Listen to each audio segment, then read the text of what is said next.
Geshe. I'd like to ask you some questions about the ban on Dorje Shugden.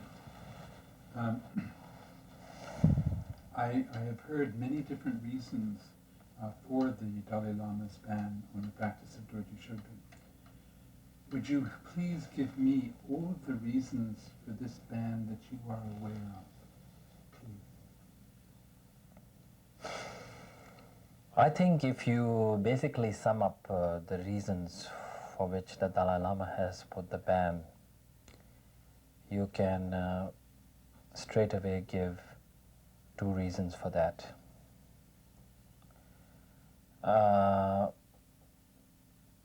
One is basically his hidden political agenda,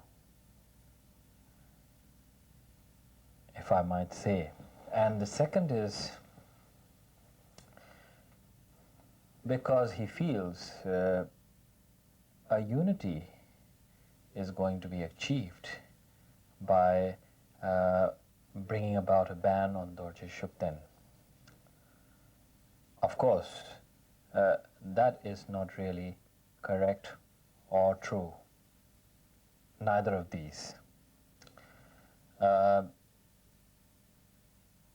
That is because Dorje Shugden is in no way an obstacle to unity of all the sects.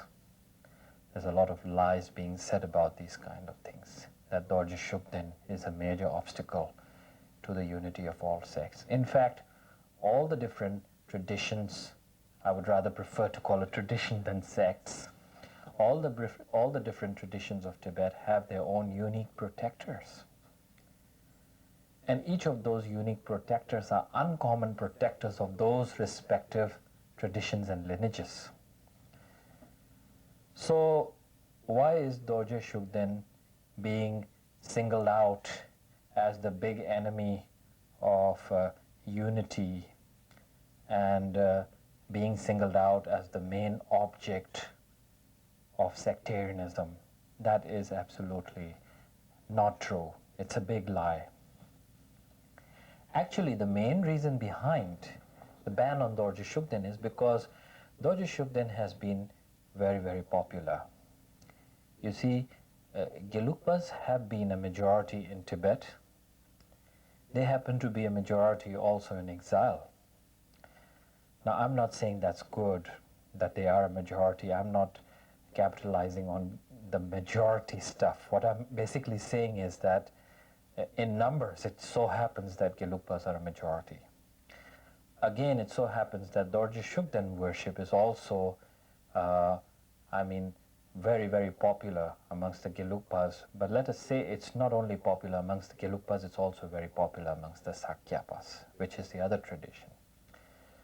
So, I think this popularity may have caused some constraint and jealousy amongst certain practitioners of the Kagyu and Nyingmapa, specifically certain practitioners of the Nyingmapas.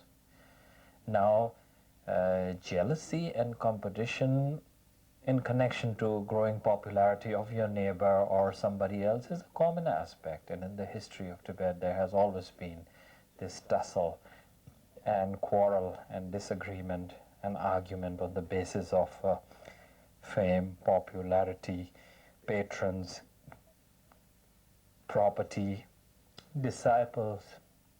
So these are typical, peculiar, human failings, human problems. They have nothing to do with sectarianism within the protector of the Gelugpas, such as Dorje Shugden, or even within protectors of Nyingmapas, such as the protector Rahula or Ekasati, or the unique protectors of the Nyingmapa. There are only certain invested people who come up with these issues to make trouble. That is because they are not true Nyingmapas. They are not true Gelugpas. They are not true Sakyapas. A real practitioner of one's own lineage would not create these problems. The real problem and obstacle to anything what you might call a progress is basically the three poisons, and ignorance and affliction. So why is the Dalai Lama basically taking people for a ride by putting the blame or the cap of blame on Dorje Shugden specifically? This is my reason for saying that this ban is basically non-valid, unreasonable. The Dalai Lama has given two reasons for his imposition of the ban. First, that the ban is injurious to his health and to his life. Also, that it is contrary to the national interests of Tibet. Can you give your reaction to those reasons? You see, as I was saying, basically, you see, a true Buddhist practitioner ought to identify no other harm, you see, within the physical or mental sphere, within cyclic existence, samsara, or throughout phenomena. The biggest harm is the harm of one's own ignorance, the harm of the three poisons: desire, hatred, and delusion. The ultimate harm, if we might put it, is, you see, gross afflictions and the subtle afflictions. And if these two are removed, you have no harm, you have no problem, you are enlightened, you are free of all problems, you have no harms. So it is a tragedy that a person such as in the standing of that of the Dalai Lama ought to use such a petty reason to justify a ban singularly on one particular deity and on the protector of one particular tradition, that is of the Gelugpas, the ban on Dorje Shugden. I think this is absolutely not true, that Dorje Shugden is harmful towards the cause of Tibet. If there has been anything in the past that has been harmful, and in the present that has been harmful towards the general cause of a nation or of its people, you should identify that as the bad karma or the collective karma as a true Buddhist, and not really, put the blame on somebody else's protectors or somebody else's belief. Besides, this thing about Dorje Shugden causing harm to the Dalai Lama's health is incredible. In one sense, you are supposed to believe that the Dalai Lama himself is a manifestation of the enlightened Buddha. In general, he is supposed to be the emanation of the Buddha of compassion. And here in the same breath, he says that an evil spirit, which he basically refers to as a Chinese spirit, is harming him. You see, that's really a bit hilarious. I mean, that's really funny. Specifically because, you see, as a Buddhist, you take refuge in the Buddha, Dharma, and Sangha, that which is called the Triple Gem. And the benefits of sincerely taking refuge is one of the 8 benefits is you do not experience any harms of evil spirits and demons, whatever you might call that. I mean, whether you believe in evil spirits or demons, but in general, if there is any harm, physical or non-physical, it cannot harm a person generally who has taken refuge in the Triple Gem. For the Dalai Lama to say that Dorje Shugden is harming him, basically, from a Buddhist point of view, it would mean that the Dalai Lama does not seem to have refuge. If he does not seem to have refuge, then I conclude, how is it possible that he is a Buddhist teacher?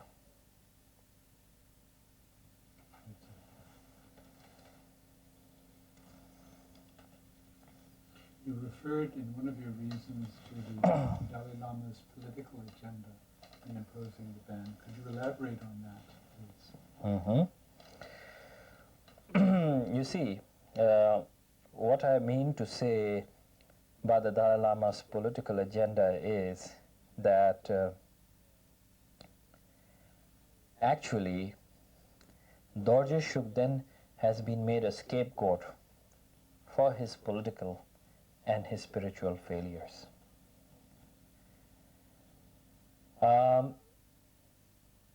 This is rather scandalizing, really shameful. Actually, you see, since when the Stratospoke, what do you call that, Stratospoke plan, Stratospoke treaty, right? Stratospoke treaty proposal was made. He basically renounced the idea of a free Tibet. Now, since 1959, he has encouraged or propagated very strongly the idea of a free Tibet, a fully independent Tibet.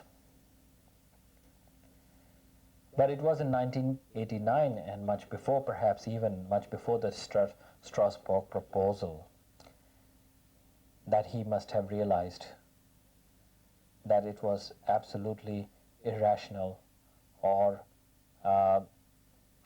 impossible for him to be demanding full independence or complete independence of Tibet, given the circumstances that Tibet is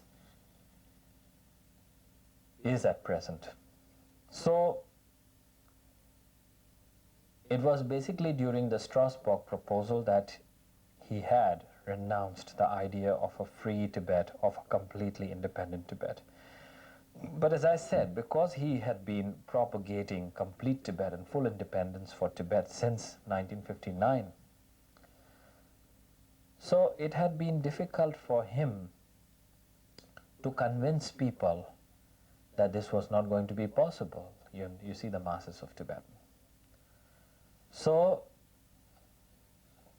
eventually, before he decided that he could actually tell the people that he opted for full autonomy instead of complete independence, he very skillfully put the blame on Dorje Shugden by saying that Dorje Shugden is the major problem to my being able to achieve full independence, complete freedom for Tibet.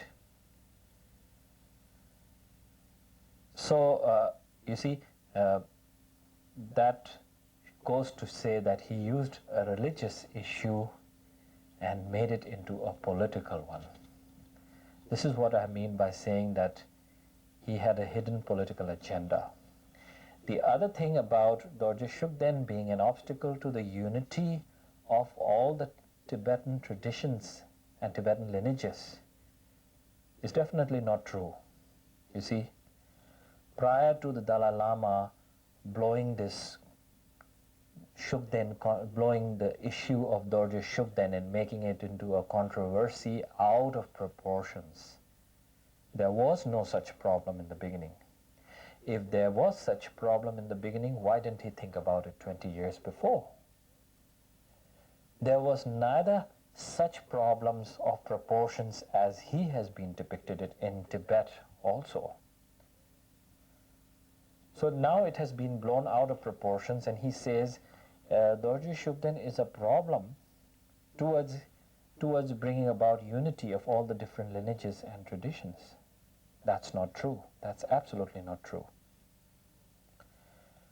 Why? Because when he talks about bringing unity, he's talking about making one tradition out of all the existing traditions of Tibet. Now, if you're going to ask the Nyingmapas and the Sakyapas and the Kagyupas and of course the Gelugpas including, that are you going to give up your unique individuality and your unique unbroken lineage passing down from Shakyamuni to your master, and your unique traditions in an unbroken form, that heritage, are you going to give it up to make a united sect consisting of practices of all different traditions? Not a single Nyingmapa or Sakyapa or even Kagyupa is going to agree to that. Well, there may be exceptions of individual cases, but I guarantee you, there won't be anybody to go in for this particular idea. So because to everybody their particular lineage and their particular tradition is very important. Because when you lose that uniqueness of your own individual tradition, unbroken lineage, you lose a blessing. And what the Dalai Lama is talking about, therefore, is basically uniting of all practices and making one tradition. And if you ask, who is then intended to be the head of this new one tradition? Of course, it's the Dalai Lama himself who's going to be the head. So therefore, you see, I'm trying to explain this because it is very clear to the Dalai Lama's mind that when he goes back to Tibet, if he ever in his lifetime goes back to Tibet, he's never ever going to be the temporal leader. That's very clear. Since he's opted for autonomy, he's not going to be a temporal leader anymore. So the only option left for him is to be a spiritual leader. If he ought to be a spiritual leader, to be a spiritual leader of the Gelugpas alone means his strength is marginalized, is reduced. Therefore, in order to be a common spiritual leader of all the different traditions, if he creates one such tradition here in exile, I suppose he believes that when he goes back to Tibet, he will be able to control and to be able to sort of exercise power over all the traditions by virtue of having created this one tradition of which he is the supreme leader. So this is also a power struggle.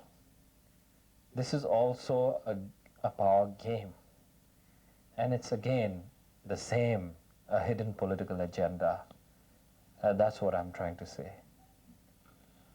How does the Dalai Lama's attempt at creating the synthesis of the four schools, how does the ban, the Dalai Lama's ban on the practice of Dorje Shugden function to enable him, at least from his own point of view, to accomplish this synthesis?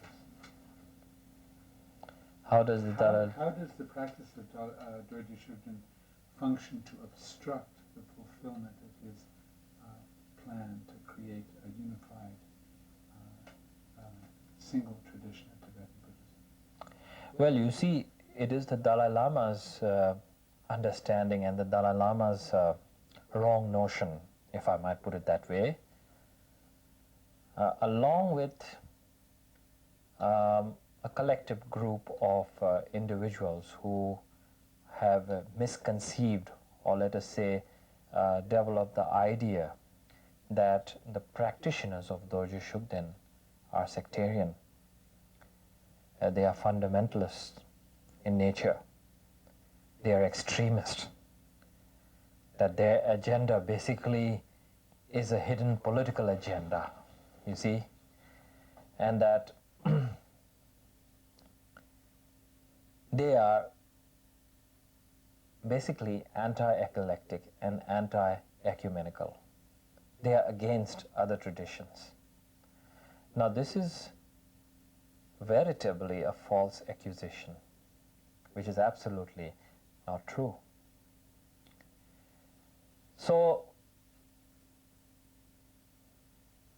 because of this false notion, the Dalai Lama feels that if he removes the practice of Dorje Shugden, then he removes sectarianism and fundamentalism, and by removing sectarianism and fundamentalism and factionalism, which is very deeply ingrained in Tibetan society, he's hoping to gain that unity and that he's that what you call that possibility of being able to create one tradition which he's talking about.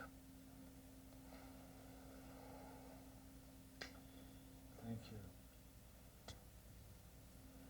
What I'd like to do now is to turn my questions from talking about the causes for the ban, the objectives, the Dalai Lama's objectives for imposing this ban, to the effects that this ban is having.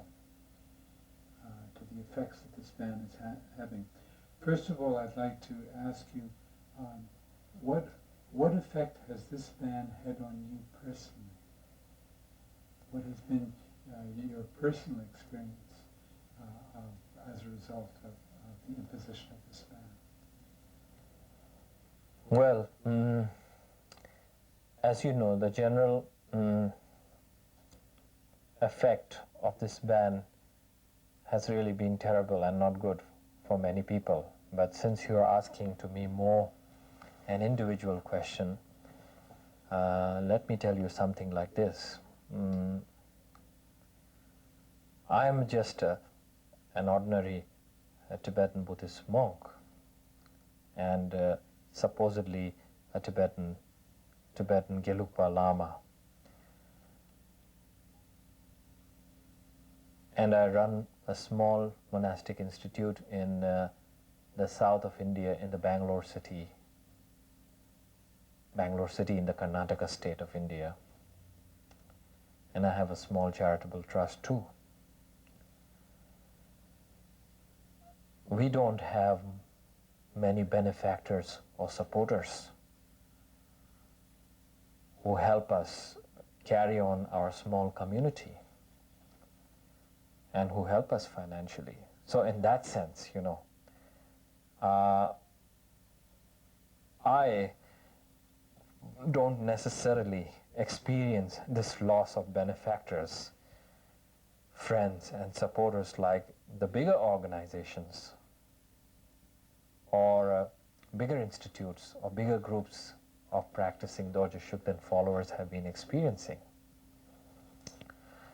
What I have, although of course been experiencing, is a lot of slander and character assassination since the last 2 years. And because of the bad name and propaganda being spread about me individually, singularly, and that of my organization itself in the local Tibetan newspapers, in which they have carried all sorts of false allegations about me and about our institute. So this has sort of made many people and many friends who may have earlier been interested about us and our work sort of repulsive of us, and so we have lost quite a number of friends. Now, as far as my personal safety is concerned and my own life is concerned, it has completely been jeopardized. I had a house in the north of Karnataka in the monastery called Depungomang, which is within the Tibetan settlement, refugee settlement. And I can no more go back there, because if I go there, I've been told that I will be beaten, I will be killed. There were posters and there were letters hung up on the walls to that extent, saying that if I ever came back there, I would be killed. And besides, I was personally attacked during the 16th of May in 1996.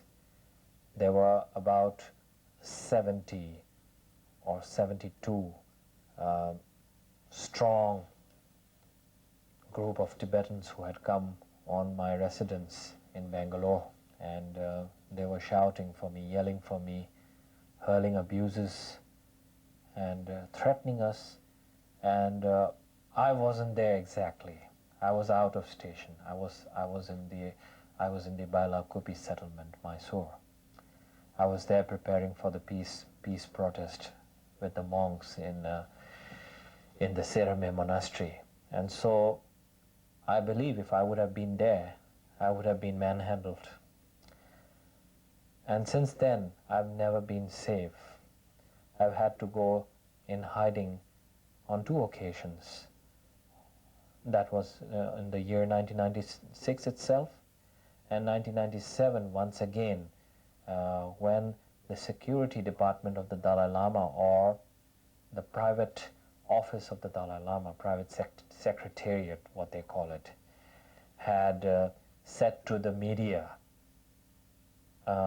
in connection to the unfortunate incident of murder of the Buddhist teacher Lobsang Gyatso. These 2 offices of the Dalai Lama had basically said that they were going to carry an investigation, and they were going to investigate Bangalore, Milan in Italy, Switzerland, and the 2 monastic settlements in Mandkot and Bailakupi. And so, although a statement like this given out by the private secretariat office of the Dalai Lama, or the Department of Security of the Dalai Lama, may not sound as a threat, but it's evident, it's very evident what these offices of the Dalai Lama, what these departmental offices of the Dalai Lama can do. Like, for example, they could bribe local Indian authorities and police to sort of, based on false accusation, to have us arrested, harassed, and all these kind of things. So there was this possibility of threat. And in fact, actually, the Dalai Lama's governmental departments are in fact inciting, or let us say manipulating, the police even today, hampering the movement of 2 of our most prominent members of the Dorje Shugden Devotees Charitable and Religious Trust Society in Delhi. That's a fact. And they can do that to them because they are Tibetan refugees. So Tibetan refugees basically come under the denomination of the sort of surveillance of the Tibetan government in exile. They cannot do that to me because I'm an Indian citizen. But I didn't take any chances, because my being an Indian citizen alone does not mean that I won't be persecuted or I won't be harassed, because there is this corruption in the high level and even in the small departments and police departments in India. So they have the money to do that, so they could harass me. So instead of taking any chances, I left again and traveled extensively to the Southeast Asian countries and remained for 1 year outside Bangalore.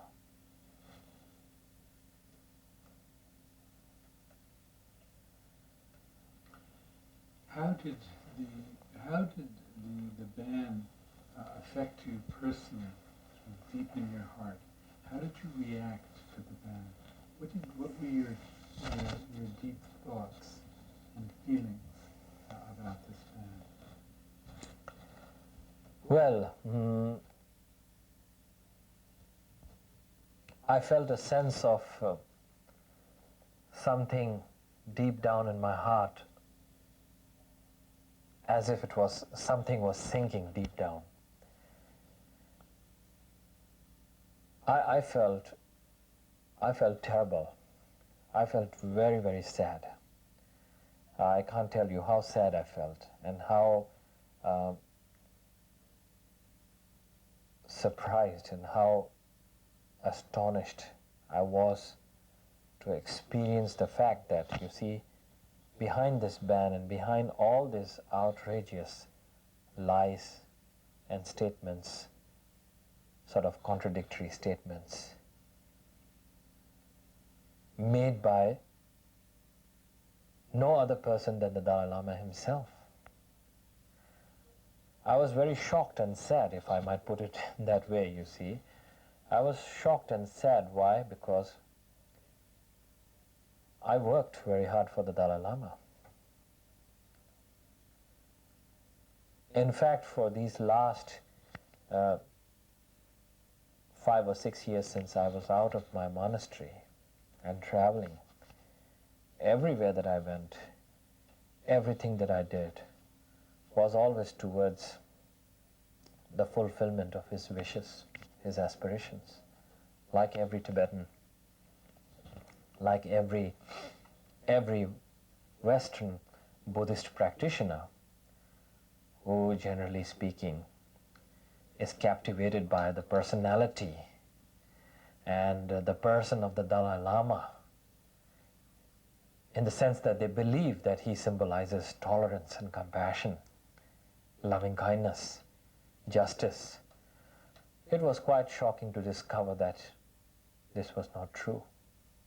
Actually, I had heard quite a lot of stories and rumors about what was really happening around the Dalai Lama and the other side of the Dalai Lama, but I didn't really believe it until this ban and all the lies and propaganda that was spread. That was really shocking to me. That was very painful to me.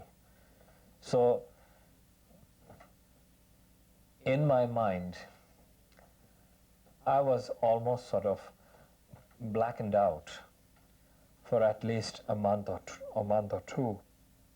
I couldn't make any decision. I just didn't know what to do. I just didn't know where to go, who to talk to. And would it not have been for Dorje Shugden himself and my own recollection of what Kyabje Song Rinpoche had basically said in the past as a future prophecy of things that would happen,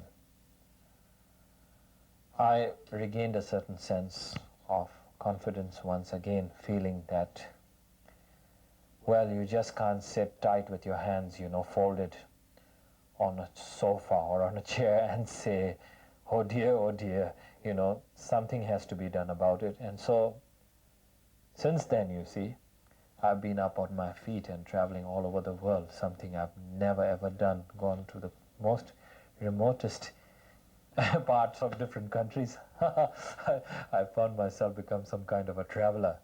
And that's what has happened basically, but I keep on traveling to as many places as I can, meeting as many people as I can, and trying to speak to as many organizations or individuals, persons, monks, nuns, whoever, politician, NGOs, whatever. Wherever I can, even beg, fold my hands and fall down on my knees and I can beg and beseech people, I do that. And I'm doing that solely, at my own initiative and at my own care, at my own will. Sometimes I have to do that on my own financial backing, which is absolutely, really precarious, because I don't have such financial backing to sustain everything that I do, like having to travel or having to send letters off and do things. And sometimes I'm helped by individuals and friends, happily speaking, which gives me some kind of comfort that there are other people also who are trying to contribute towards it. So whatever it is, I keep on traveling and I keep on justifying and removing the false propaganda and trying to tell the people truth. I believe only time will tell. Time will tell eventually who is really telling the truth, whether the Dalai Lama is telling the truth or whether we, the followers of Dorje Shugden, are telling the truth. Indeed. these activities that you're engaged in now, such as even being present here in New York to grant interviews such as this one, has your life been in any way put into danger? Well, I can't really say my life has not been put in danger or has been put in danger. I'm not really sure what will happen after this. I'm going to be here around for some time, but sometime in the year later, I have to be back to India. I have to be back to see my institute. That's my base, that's my home. The Dorje Shugden problem may be solved within a matter of a year or within a matter of 3 years or even 4 or 5 or 6 or 10, who knows. But then I have to carry on my life, you see. I have to carry on with my work. And so, okay, if I'm supposed to drop dead with working for Dorje Shugden, I think so be it. But I think it's a pity also if I don't pick it up from somewhere, or if I'm absolutely left in no position to be able to pick up from where I began. I would think it's a great pity, because what I'm trying to do in India with my monastic institute is trying to give young Tibetans the possibility of being able to train in a much more democratic atmosphere, where they can develop much more skills and be productive Buddhists who will really help in the mainstream of society, and not just, meditating Buddhists who sit there beating drums and cymbals and chanting and meditating all the day. I really believe in some action amongst Buddhists, and currently I think amongst the younger generation or even the older generation of lamas. I think I'm possibly the only person doing that. So maybe I'm being labeled as radical or stupid or overdoing things or whatever. But I believe I have a good intention. I have the support of my teachers, and I'm trying to do my best. I'm trying to basically make Dharma and the Ganden tradition of Lama Tsongkhapa look like a valid, practical tradition, not a tradition and a system based of a group of what you call daydreaming meditators and sort of impractical people who have no other job and just have looked for an escape. So I'm looking for an alternative and for a means to make a very profound and very sublime tradition look more powerful and active. Whereas, like the very traditional lamas and geshis who are within their centers and disciples, I'm also doing the same thing of trying to keep up the traditional practices by preserving what I can myself, and by helping and trying to maintain that practice and that preservation within our small monastic community. So, therefore, I need to pick up on that after I survive from this ordeal, hopefully.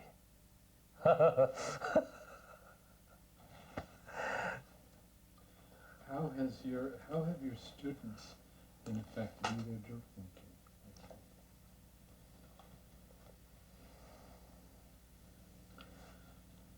Could you share with us your assessment of how your students and how your work has been affected, in quite concrete terms, if it has, by the ban, the Dalai Lama's ban? You may need initially to once again describe briefly what the nature of your work is, and then how has that, including your students, been affected by the imposition of this ban? Well, you see, 6 years back I used to live in the Drepung Gomang monastery, and I was basically at the mercy of the monastery. You see, my food came from that monastery, and the house which I was living, of course, belonged to me, but the rest, everything, I was dependent on the monastery. When I started moving out from the monastery in early 1987 onwards, when I started moving out of the monastery and traveling, then I developed some friends who were initially also were my students. And so with their help and their patronship, my economical circumstances, of course, became somewhat better, because of which I could travel. You see, I used those economical possibilities to be able to travel outside and to be able to meet more people and to be able to sort of do the things, concentrate on the things, on the projects which, generally speaking, I cherished very much from the very beginning. So eventually I traveled to the United States in 1990 and 1991 respectively, and there I developed some friendship with people also, and initially I found some financial help there too. So because of which I could also use that money to help the monastic institution of Gomang and other projects amongst the Tibetan Women's Organization and other places in India. Now eventually I started traveling to Europe since 1991, which I've been doing until 1995. And it's now since the last 2 years that I've not been in Europe. This year I'm going to Europe, of course. So in Europe I met with a couple who became my students, very good students, and my benefactors. With their help, I could move out from the monastery. You see, at that time it was very initially important for me to move out from the monastery. But in order to be able to move out from the monastery, it would be necessary for me to have enough money to be able to rent a house somewhere and to live and to be able to pay, you know, the bills for the food and electricity and all that kind of things. So with the help of these two benefactors, I mean this couple, I could really be able to sustain myself outside the monastery, which gave me more freedom. I feel especially very grateful to this couple. Why? Because they are very good, very kind people, and they are economically well-to-do. And they were very kind even from the very beginning to think about, you know, helping me to be able to settle down outside the monastery. I think if this couple wouldn't have helped me initially, I would be inside the monastery. And I think if I would be inside the monastery, I would be in no capable condition to be what I'm being able to do the things as I'm doing today. You see, so you see, initially I think with the help of Dorje Shugden, perhaps through his blessings, that I met this couple and I could come out of the monastery and develop my own independent lifestyle.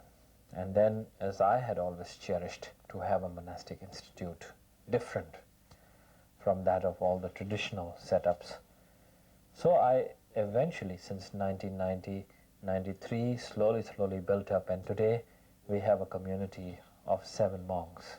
Now that's absolutely nothing compared to even organizations in the West where they have even much more larger number of monks. But I'm very happy because our programs go very well, and with the help of this couple, we can still pay the rent of the house, and we can still be able to feed all our members. And basically, whenever I go out to Europe, wherever I teach, wherever I lecture, in some of the places where I lecture, where I'm paid, from that money and from what people offer me, I use that to basically feed the monastic community.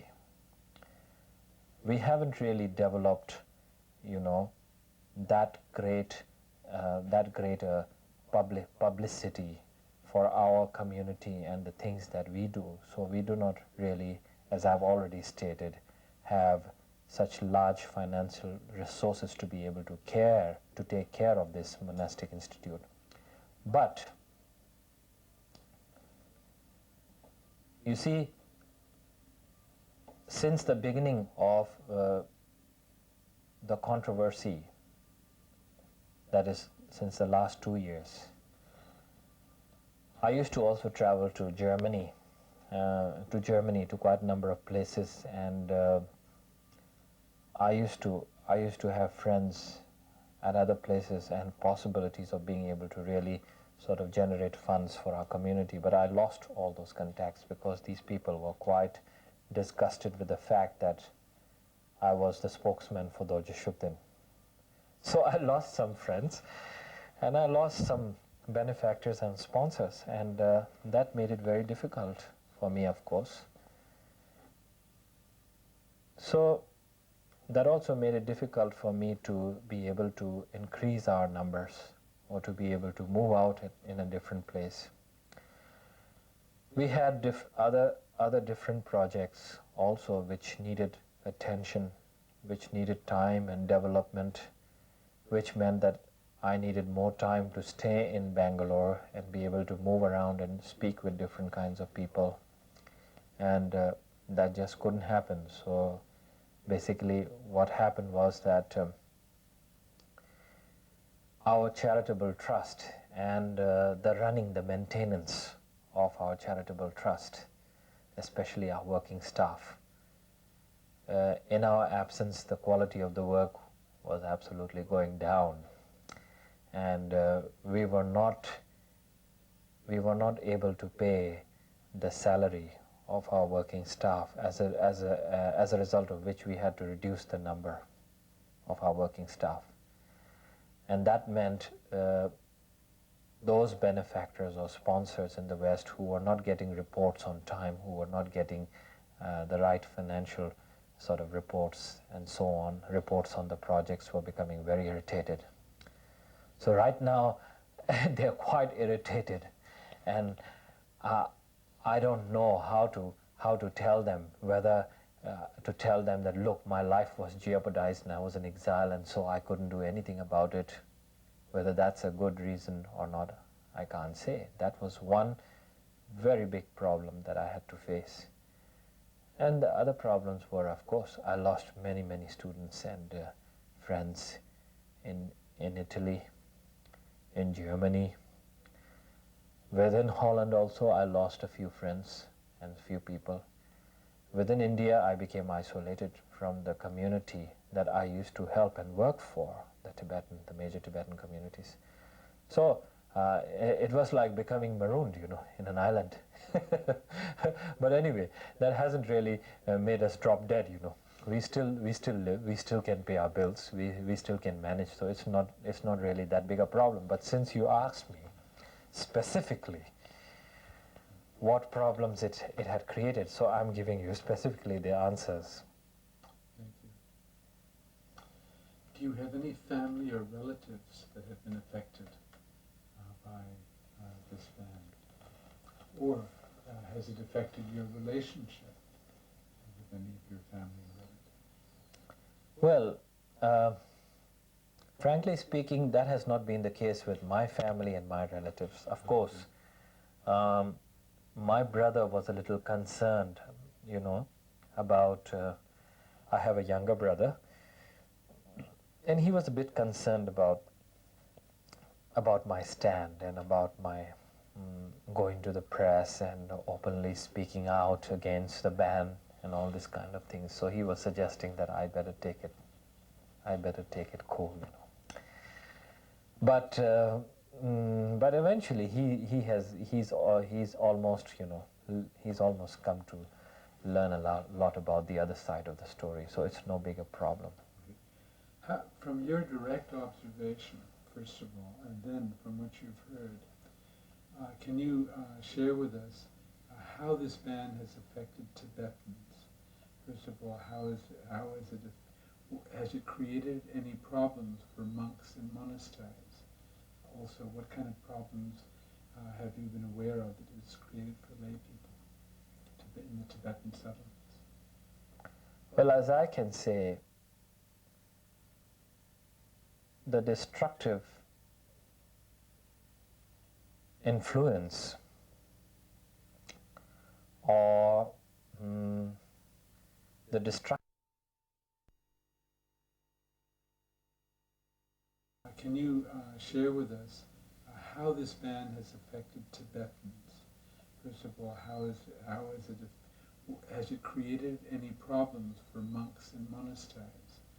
Also, what kind of problems have you been aware of that it's created for lay people in the Tibetan settlements? Well, as I can say, the destructive influence or the destructive effects of this ban has been extensively, exceptionally, if I might put it, all pervasive and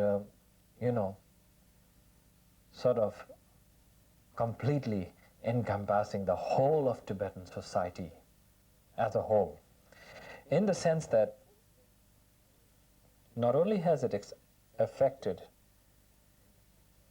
the lay community, but it has also affected the monasteries. There was never a schism in the monastery. There is now schism in all the major Buddhist Tibetan Gelugpa monastic centers. There was never such a dividing factor amongst Tibetan people. There have been many other issues like this, which has racked up the Tibetan community and the society occasionally. And these issues have almost all of them been dumb issues, not really that serious an issue. And it often looked threatening and like becoming ruinous for the Tibetan society. But that has really never happened. But with this ban, a real sort of what you call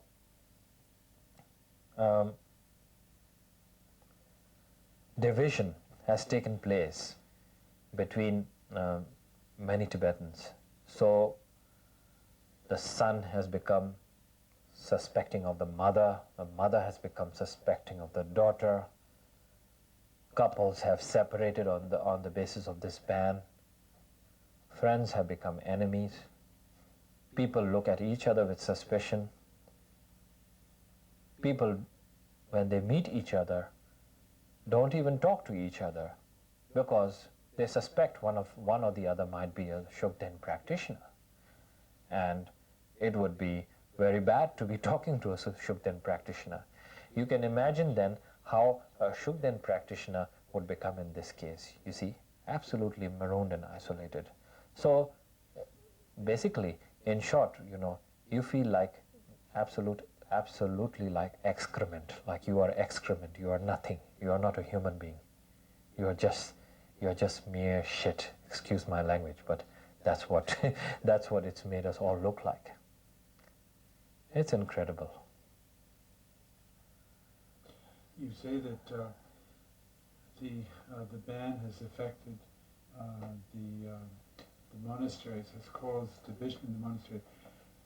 What kind of populations of monks in the monasteries are we talking about? Well, if you take the Sera Monastery, for instance, Sera Monastery has a population of almost 4,000 monks. Within the Sera Me Monastery, within the Sera Me and the Sera Je Monastery, Sera Je Monastery has a majority. There are practitioners of Dorje Shugden, but now they become like the pariahs within the Sera Je Monastery. There are very important, prominent people who are Dorje Shugden followers there, but they're almost sort of in hiding. They can't talk about their involvement with Dorje Shugden. It's like as if you are a lecherous person if you are a follower of Dorje Shugden. You are a leprous person if you are a follower of Dorje Shugden. You shouldn't exist because you are a follower of Dorje Shugden.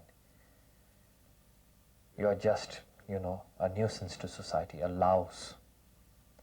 The same goes in the Serame College, you see. There are at least more than 600 monks who are followers of Dorje Shugden and the rest who are not followers of Dorje Shugden. Now there has been a schism now, because those who don't follow Dorje Shugden consider themselves to be absolutely pure, immaculate. They consider Dorje Shugden followers to be dirty, filthy, evil, satanic. In Drepung, there is a minority of Dorje Shugden followers. They are almost sort of, have been expelled out of the monastery. I am from Drepung Gomang. I don't know whether the Drepung Gomang monastery has verbally, orally, literally said that they have expelled me out of the monastery, but I guarantee you, within the coming months or weeks, if they hear and they see what I'm doing, it's guaranteed that they will orally, literally expel me out of the monastery. Now, within Ganden, you have Shatse College and Jangse College. In Shatse College, you have the majority of Dorje Shugden practitioners. Jangse College also has Dorje Shugden practitioners, but they are still a minority.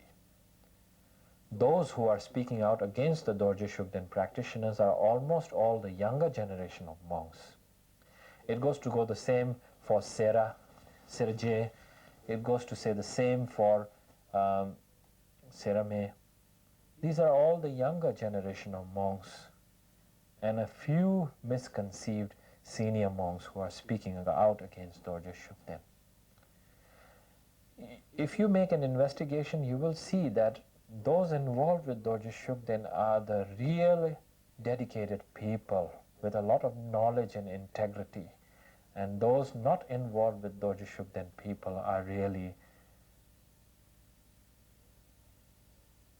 notorious kind of people with all kinds of, political agendas and not really concerned about the doctrine, the teachings of Lama Tsongkhapa.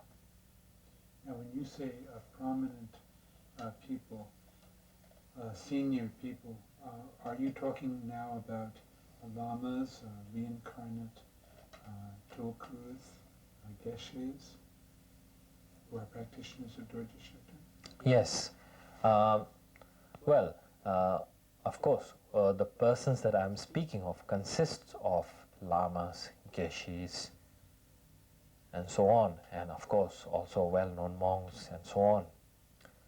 But I'm speaking specifically of very dedicated people who have, throughout half their lives, contributed towards the welfare of their monastic institutes, contributed towards the welfare of the Tibetan communities, given all they've had for the people, have lived an exemplary life of purity and spiritual practice. And it seems now this is all for nothing, that they are all being called demonic, satanic people who are sort of, worse than the communist Chinese or worse than any sort of what you call criminal people, as if they have caused a great harm to everybody. This is a tragedy. This is a catastrophe.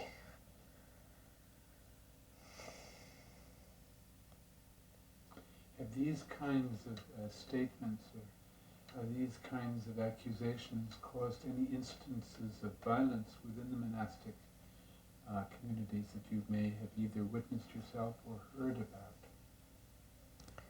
You see, of course it has caused violence. Of course it has caused a lot of bad feeling and rift between the monks. There have been cases of Dorje Shugden practitioner who was beaten up by pro-Dalai Lama monks within the Yangtze College. Not only that, 11 monks have been expelled just because they took part in a peaceful demonstration. Merely because they took part in a peaceful demonstration. Now the rules of the monastery does not say that if you take part in a peaceful demonstration, you will be expelled. No monastic rule says that if you take a part in a demonstration opposing the ban of the Dalai Lama, you are expelled. The Dalai Lama may be a political and temporal head, so to say, for the Tibetans, but the head of the monasteries are the very respective abbots, and the head of the Gelugpa sect, generally speaking, is the Ganden throne holder, the Gelugpa Pope. This Ganden throne holder has been basically, you see, elected by the Dalai Lama. So he's more a Dalai Lama man than a man for Gelugpas. So when I say the Ganden throne holder is the head of the Gelugpa, I say that with caution. So you see, what has happened is, in my case, and in the case of my guru, my teacher, for example, we have become the pariahs in the monastery. We are outcasts. We are no human beings for them. Whatever we have done in the past, in the case of my own guru, he has given plenty of teachings in that very monastery to hundreds and hundreds of monks over there. And all of these monks have turned now against him to listen to the Dalai Lama. What has the Dalai Lama done for them that my teacher and my guru has done for them? You see, so a lot of people in robes have also turned out to become ungrateful,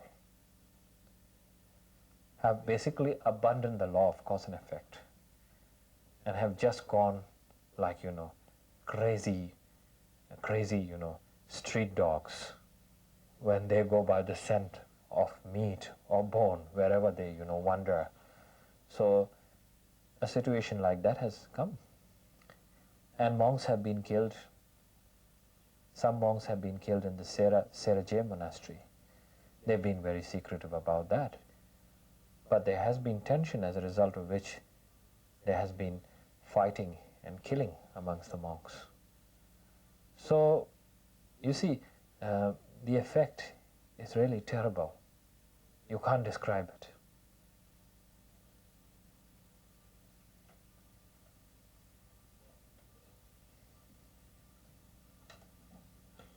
What do you feel is the effect of this ban on the Gelugpa tradition as a tradition?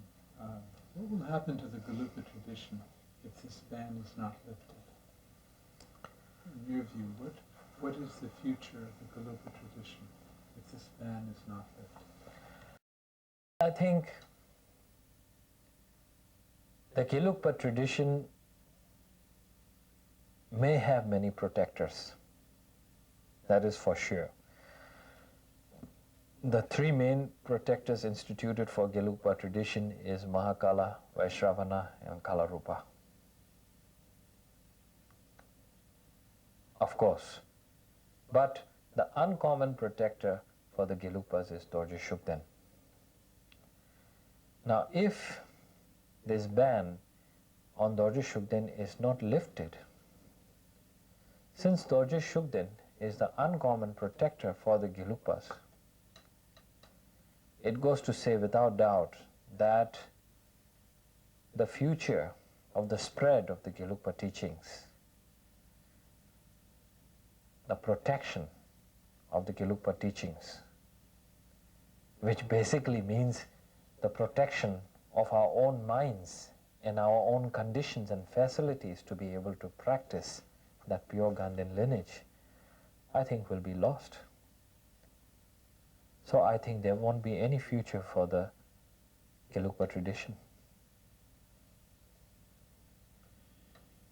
What do you feel is the impact on Buddhism in the world from a global point of view right now?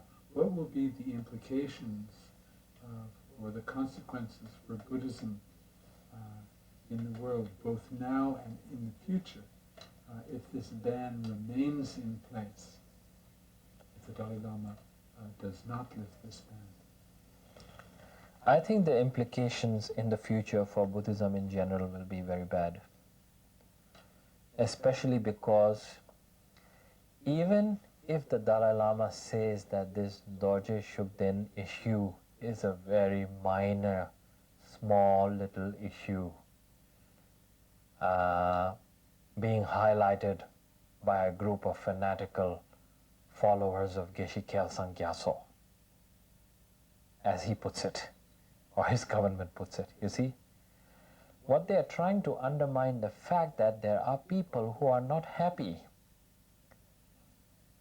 What he's trying to undermine the fact is basically bury a reality of the suffering of thousands of practitioners out in India who have no voice.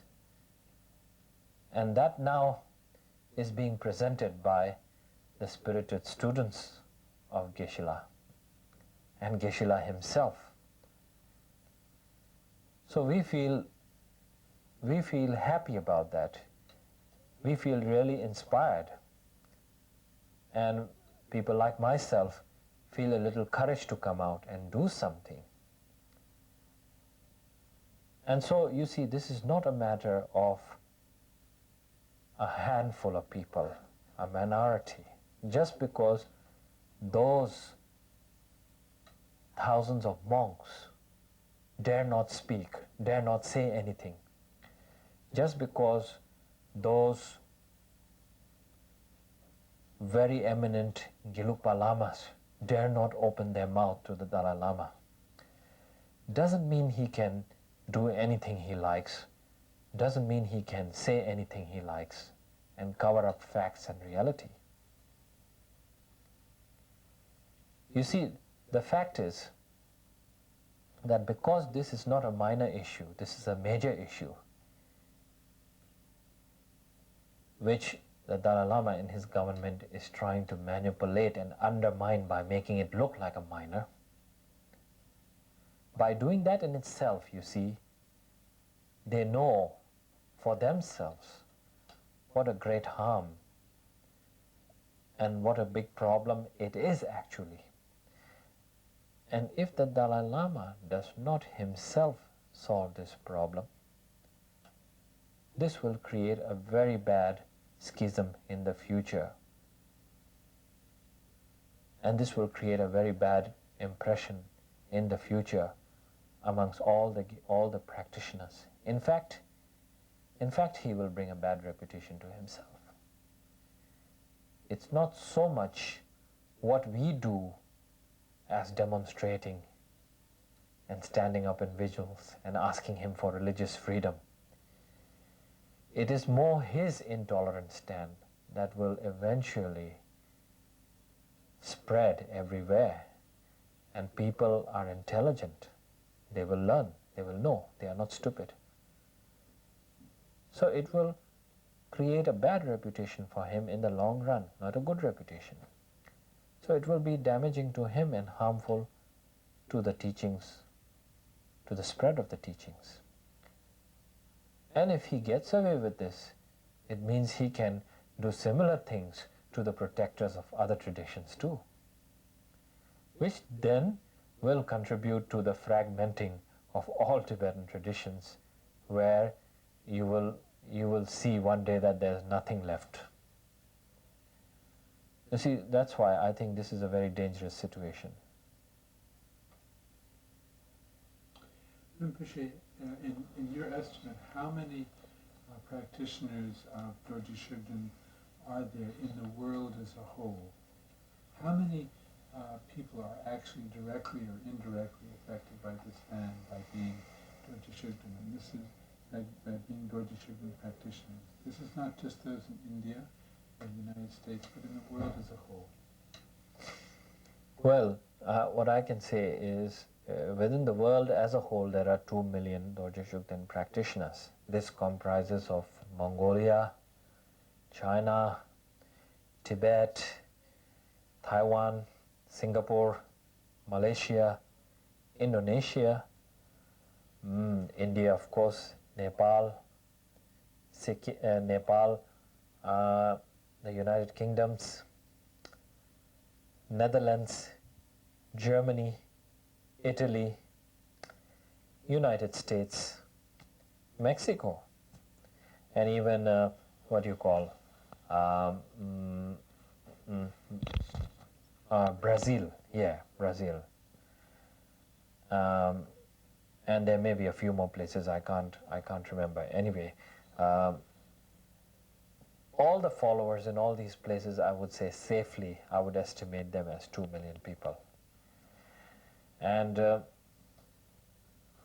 I think, without fail, without doubt, all these 2 million people have been affected.